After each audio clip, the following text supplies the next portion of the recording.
네, 한번 발목을 삐게 되면은 반복적으로 발목 부상을 일으키는 경우가 다반사죠. 그대로 두면 연골 손상으로까지 이어질 수 있다고 합니다. 건강 365입니다. 축구나 달리기 같은 운동을 즐기신다면 발목을 접지르는 일짐이야 하고 대수롭지 않게 여기실 텐데요. 하지만 제대로 치료받지 않으면 연골 손상으로 이어질 수 있습니다. 힘들도 하고 파스도 바르고 하니까 도저히 뛰어 참지 못해가지고 진통이 많이 와서 병원을 찾았습니다. 발목을 접질렀을 때 통증이 별로 없거나 금세 괜찮아졌다고 해서 적절하게 치료를 않고 넘어가게 되면 손상당한 인대가 늘어난 채로 붙으면서 관절이 불안정해집니다.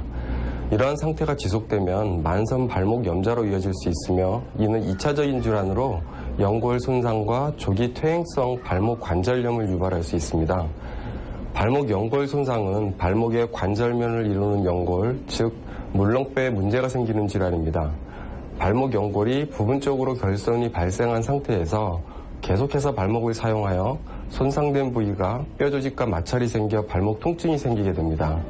발목 염좌는 며칠이 지나면 통증이 가라앉으면서 완전히 나은 것처럼 보일 수 있습니다. 하지만 미세한 골절이 남아있거나 인대가 느슨한 위치에서 아물 수 있는데요. 특히 발목 뼈 사이에 연골이 닳아서 뼈끼리 부딪히는 관절염으로 악화되면 인공관절 수술 같은 큰 수술을 고려해야 할 수도 있습니다.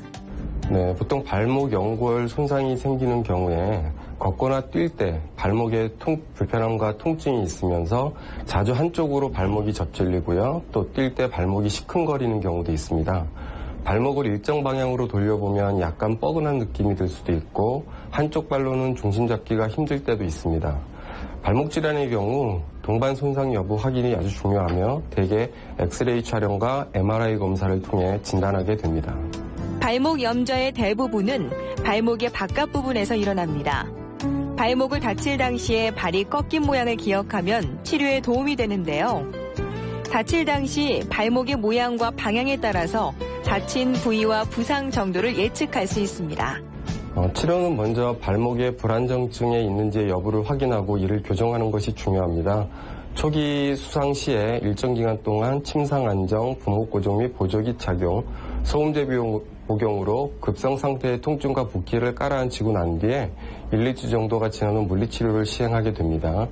수술적 치료로는 관절 내시경을 사용하여 손상된 연골 부위를 긁어낸 후에 뼈에 구멍을 뚫어 연골을 재생시켜보는 치료를 할 수가 있으며 예방법으로는 우선 자신에게 맞는 편안한 신발을 신고 운동 전 충분한 스트레칭으로 몸을 부드럽게 한 다음 운동을 하며 적정 체중을 유지하는 것이 중요합니다.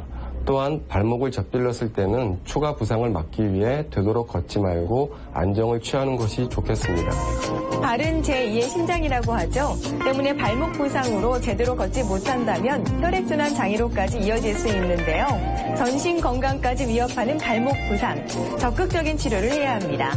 건강 365였습니다.